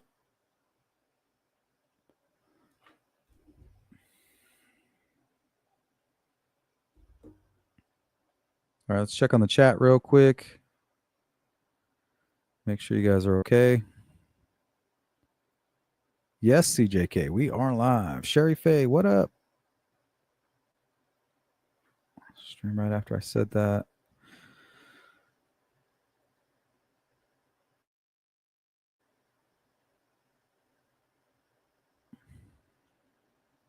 Okay, let's continue on. All right, so from the time you got to the trail that day, you said around 2:50, you thought? Correct, yes. To the time that you left, can you estimate for the jury approximately when it was that you would have sort of been back to the trailhead in your car? Shelby's feet were dangling at 3:55 p.m., and that's when on average we would have just probably got there, since the previous photo was from 3:53, so it was sat there for about 10 to 15 minutes. It would have been after 4 by the time we left. So during the entire time that you were out there, from the time you parked and walked out to the far end of the bridge and back, did you only see one individual that you mentioned on the trail plus Mr. Pearson and Miss Hicks on the bridge? Correct. Nobody else nobody else. No other people at the connector? Right. Correct. Yes. At the end. Okay. And so when was it that you first realized that there was a problem, that there had been a potential problem out at the trail? So as I mentioned previously, I posted our trail photos from the day from France Park and from the High Bridge on my Facebook, and I tagged Shelby Duncan in it. Somebody that she was mutual friends with said, "Hey, I don't know if you guys know this, but there was 2 girls out there today and they're missing. Did you see anybody?" And we said no. And then it was the following day that everything broke out with the news, and we realized that it was more than just missing. But it was just I don't know who the lady was on Facebook, but it was somebody that Shelby Duncan was mutual friends with. Okay, so at some point in time after February 13th, did you yourself try to reach out to law enforcement? Yes. Okay, just tell the jury approximately when that was. It would have been the very next morning. I saw everything on the news about them being found. So out of due diligence, I assumed it would be the best thing to call the police department to let them know, hey, my purple Chrysler 300 was parked there at the trailhead. Didn't somebody report seeing a purple PT Cruiser or something? Maybe this was misidentified. Was parked there at the trailhead that day, and I had, Shelby Duncan with me. I also saw Shelby Hicks there, and I saw Daniel Pearson there. So I just wanted to cover my bases and just say, if you need help, please reach out to me. And the lady on the other line was like I mentioned, she was rude. I wonder who this lady is. Wouldn't that be crazy if it was Shank? You got Shank over here trying to, cover up for Richard Allen. And the lady on the other line was like I mentioned, she was very rude. And she said this was a very serious matter, and I took it with a grain of salt because I know they probably had a million phone calls going on. But I just said, please take my information. Either that or it's kind of giving you an idea of the chaos, right, early on in the investigation and how somebody like Doolin could overlook something just being consumed by frustration and being overworked. So did you give her your information? I gave her my name and phone number, yes. And did law enforcement ultimately make contact with you after that day? Yeah, 2 weeks later. Okay, and do you know generally where you were? And was it a phone call? Was it in person? They first went to one person, I'm sorry, I don't know his name. He went to Shelby Duncan's work at the tobacco smoke shop place, and she gives me a phone call and says, hey, there's a police officer here that would like to speak with you. He wants to talk to you right now.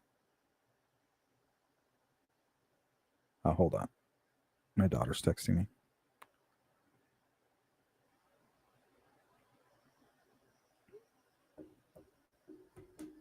Hey, there's a police officer here that would like to speak with you. He wants to talk to you right now. And I said, okay, I can meet with him. Did you do that? Yes. Okay, so this is a couple weeks after February 13th. Correct. Like, why is it so late interviewing like some of the most important witnesses? That's upsetting, to say the least. And the fact that they didn't even want to hear them, it's suspicious, to say the least. Like they weren't interested in solving the case, maybe. At least maybe not until the timing was right. I met that officer at Indiana Beach parking lot. All right. Did you just make kind of a mutual arrangement with the officer to do that? Yes. All right. And was it just the two of you? My mother was in the car, but she didn't hear anything. She just drove me there to make sure. Okay. It was Taco Tuesday that day. So we had everybody over at my mother's house, and it was just best to have privacy just down the road. And do you remember if that officer was a man or a female? It was a man. I mean, as you sit here today, do you know who it was? No. Okay, but it was a male police officer. Yes, a white male. Okay, and so tell the jury kind of what happened. How much contact you had? What did you talk about? And other than what the officer said to you, that meeting yeah. Okay, so when I first got there, he asked me basically what our involvement was. I told him my timeline and that I received a phone call from my boyfriend, and I think he was more interested in that fact than what was really happening. And then we were talking, kind of going along that, because at that point he was incarcerated. So he was just, I think, antagonizing me on that instead. But regardless, see, this is upsetting. So she's being interviewed by the cop, and because her boyfriend is incarcerated, he starts giving her a hard time and disregarding the information that she's providing. This is disgusting. We started chatting, and he asked about timelines. I showed him phone call logs. I showed him the Snapchat accounts. I opened up my Snapchat, and I showed him how they had timestamps. This officer took down notes. He wrote down a few things. I was not aware of any body cam or any sort of recording or anything along those lines. But he took all my information to the best of my ability, 2 weeks after the fact. So I gave him what I could remember. Yeah, and if it would have been a lot sooner, it would have been a better, her recollection would have been better. Shelby gave what she could remember as well. So she was with you? No, she gave her interview right before me. Okay, to him. I thought you said you were there with your mom. Yeah, I was. Okay, so you're talking to the officer. Did the officer ask to see your phone, like actually inspect your phone, if you will? No. See, they should have took her phone. They should have took her phone. Should have took Shelby's phone, and they should have took Dave McCain's phone. Was there any attempt by the officer to take the not Social Security, but the ID number off the back of the phone? No. Or anything like that? What about taking any images of the images that you had on your phone from the trail that day or 2 weeks prior? He did not. See, this is bullshit. Do you know if did the officer tell you that was audio recorded, or do you have any idea? It was not audio recorded to my awareness. And I did not see a body cam either, because I was assuming there would be. All right, so this is 2 weeks, roughly 2 weeks after March, February 13th, 2017. Yeah. Okay, when was the next time that you heard from? Well, let me ask this. Did you hear again from law enforcement at any point after that time? 6 months later, I heard from the FBI. God, this is pathetic. This is disgusting. Okay, and again, without getting into all things that they specifically said to you, just tell the jury how that contact came about and what happened. I received a phone call from the FBI. They established themselves as such, and they were asking for my mother. And I already knew what the situation was about, and I let them know that although the phone line is registered to my mother's name, this is my phone and this is my phone line. And then they let me know what they were investigating. I said, yes, I was there that day. This is my phone. And they just notified me that my phone did ping, or my mother's phone pinged for that location on that day and that time. And I said, no, that was me. And I've already spoke with law enforcement. And they said, okay, thank you. And it was less than a 5-minute phone call. So they must have just run the geofence, and we're trying to get an index of all the people that they were picking up in the information, in the data.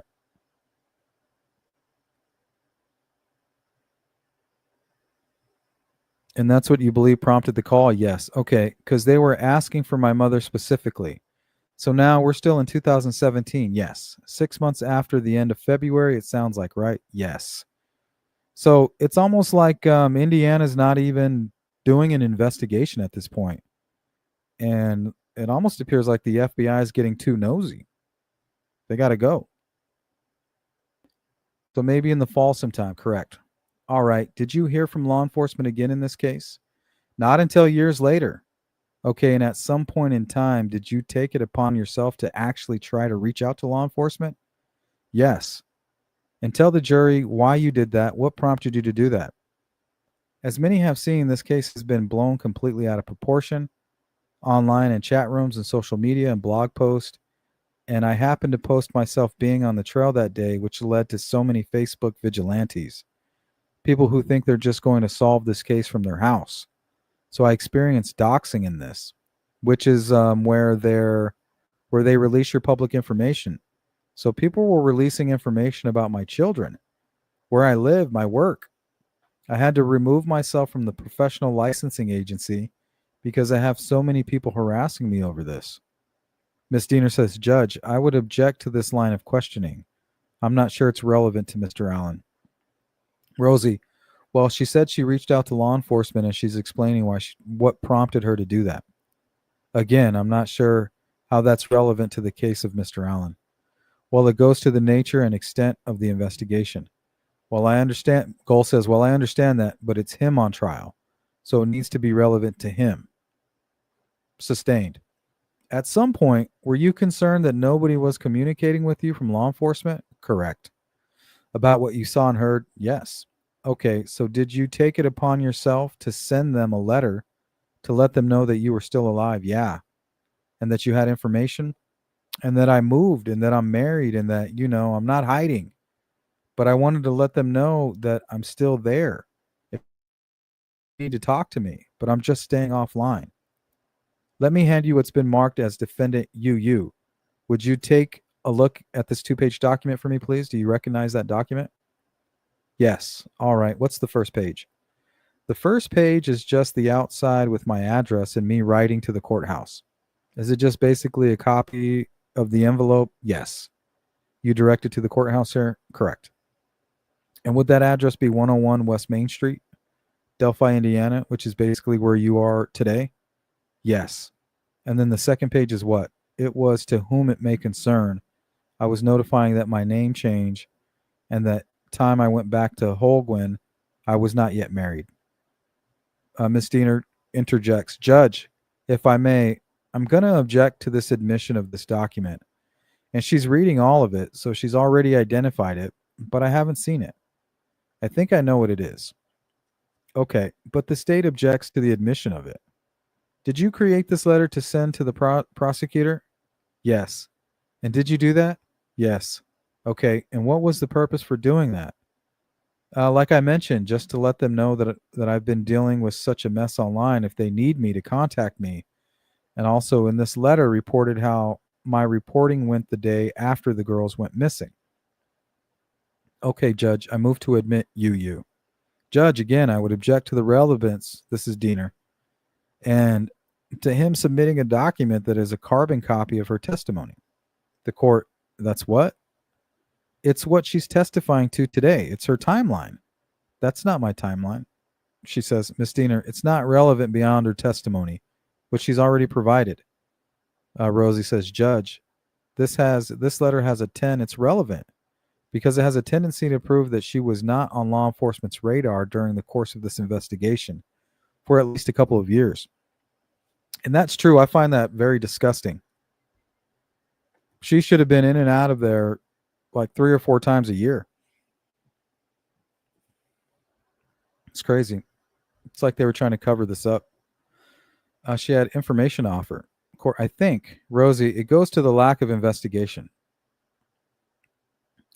Miss Diener says, Judge, she was interviewed 2 weeks later. The date was February 28th. Yeah, Rosie says, yeah, for 10 minutes. I agree with Rosie here. Well, I think it goes to the weight the jury would give it rather than admissibility. I'll show it it's admitted over objection. Rosie says, thank you. Miss Diener says, thank you, Judge. So ultimately, Rosie's asking, may I publish, Judge? You may. So then after you sent this letter on December, let's see, she says, I had one show up to my, so after you sent this letter in December, did you hear from law enforcement again? I had one show up to my house. Okay, can you just estimate when that might have been? I had it on my list, but would it help to look at your notes to refresh your recollection? Can I, please? Yes, for that one. I'm not exactly sure when they showed up to my house. I think it was 2023. I did not have a date for that, but it would have been, I'm assuming, 2023. All right. And what was the nature of the contact? The officer showed up to my house with a picture of Shelby Duncan on the bridge that day, which I don't have, but somehow they had it. And they thought it was a different person. They asked if it was a Cheryl Loeffler. See, a lot of people think that Cheryl Loeffler, somebody Loeffler was related to an arguing couple, but I think that was the misconception. That was some information that was kind of put out, I think, by the Inquisitor and Fig, I believe. So they must have been tracking down their leads that they were putting out, which was my sister-in-law at the time. And I said, no. And the officer was like, okay, so who is it? And I said, it's Shelby Duncan.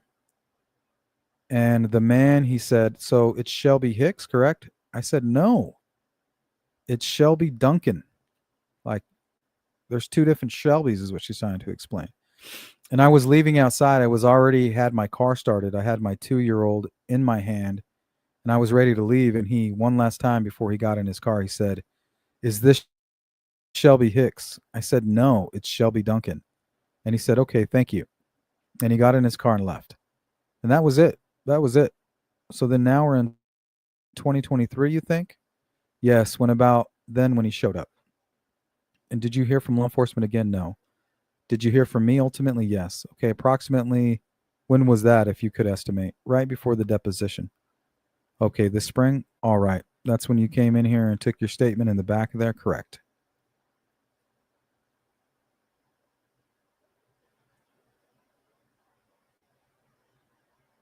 Okay, let me see. Let me zip by here. There's like a little sidebar.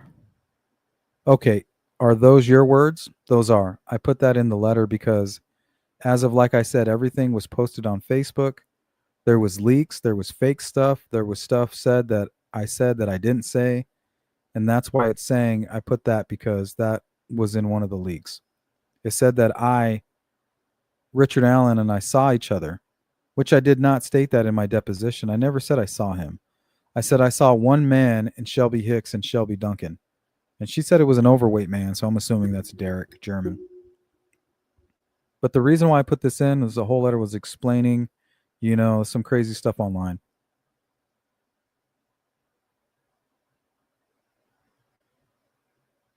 Okay, here comes the cross-examination. Questions by Miss Diener. And we'll check on the chat real quick. See what you guys are talking about.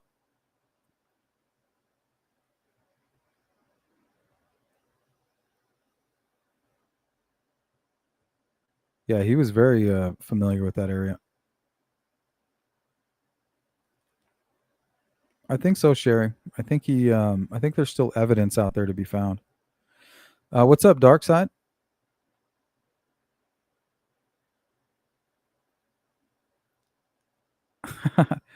I'm not saying they would cover it up. I'm just saying it sounds like a cover up, right? Ignoring all of the main witnesses.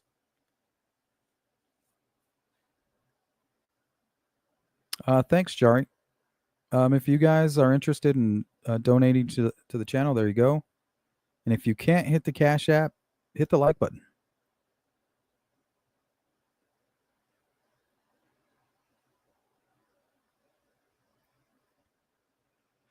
Okay, questions by Miss Diener. When you wrote the letter and you make reference to Richard Allen, you're telling us today you're not saying that you passed Richard Allen. You're saying that you passed someone and you were being accused of passing Mr. Allen? Correct. And that was on social media, correct? Yes. And so it wasn't law enforcement harassing you on social media. It was people in the public? Correct. And do you remember your meeting with law enforcement in February 2017 on the 28th? The one at Indiana Beach? Yes, yeah. Okay, and so do you recall telling that officer that you passed a man that was taking pictures and had a camera around his neck? Yes.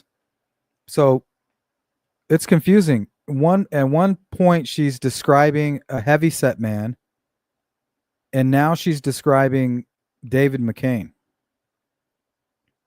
Is that person you were referring to in the letter that makes it look like you're talking about Richard Allen? That would be the only person, yes. The only male that I came in contact with. Okay, was someone taking pictures? I don't know if he was taking pictures. Did you see a camera around his neck? He had something around his neck. I told the officer at the time I assumed it was a camera. Shit, maybe it was Richard Allen. But I also mentioned that when we were walking, it was only a quick glance as I was walking because I stare at my feet when I'm hiking. Sure. So I only passed that person within a matter of seconds. Okay, so if he documented that, he took a statement from you that it was an old man taking pictures and had a camera around his neck. Do you think that would be correct? I would say it was accurate. He was walking, and this old man was walking toward the cars. See, so she didn't see a heavyset man. Why did she say that earlier on in the testimony? She saw David McCain, which makes much more sense to me. It goes along with the official timeline. He was walking past me. I don't know if he went straight to the bridge. I don't know if he turned left to go or turned right to go to the cars. All I know is that it was right before the platform, and we passed, he was past each other in passing. He was headed to the bridge. He was passing behind me. So when you first get to the bridge, so right then and there, you have Dave McCain on the bridge. I don't know. I find his timeline very suspicious. And it's upsetting that he wasn't questioned. I don't understand that part. Okay. So, and you said that you received a call at 3:12, correct, from your then boyfriend. Was that in the area walking between the Mears entrance and the High Bridge? Yes. And can you be certain that it was where along that space you got the call? I can't be exactly certain, but it's not that long of a stretch from that to the parking trail. And I do remember answering the phone and saying, I can't believe I have service. So I don't know. I wasn't that far out. Okay, so you can be sure of the 3:12 phone call because you could go back and look on your phone and tell the officers the exact time of the call? Yes. But as far as what time you pulled in and parked, that's a guess. Would you agree? Yes, a guesstimate.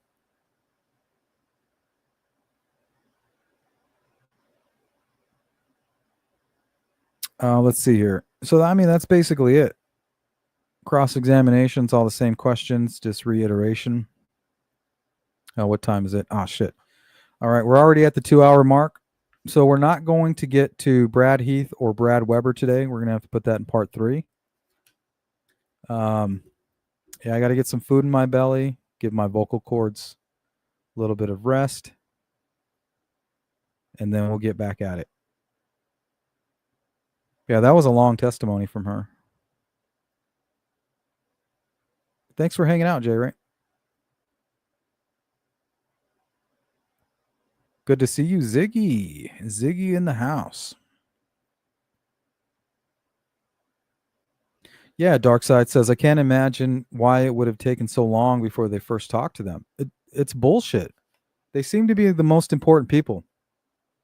It's either they're incompetent or they had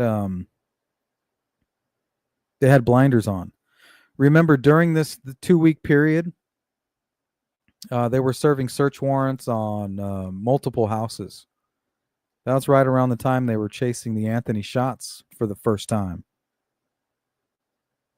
You know, they were hoping to get him, and then he showed back up on the 25th, and they were able to serve the search warrant in Peru on the Canal Street Klein home.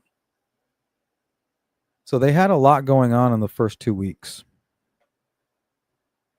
You know, maybe they were expecting to catch their guy, and then when that didn't pan out, then they started kind of tracking down everything else. Stephanie.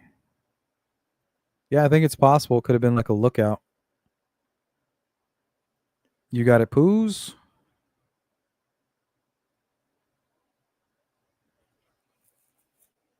All right. If you guys could hit the like button on the way out, I'd appreciate it. Special thanks to my moderators. Thanks for keeping the chat chill. Big up to all of my members. And thanks for participating in the chat to all of you who caught the live stream. And replay crew, you know what to do. Drop a comment and we'll get back to you. And everybody else, maybe I'll see you a little bit later tonight. Most likely not, but who knows? But either way, I will catch you on the flip side. Peace.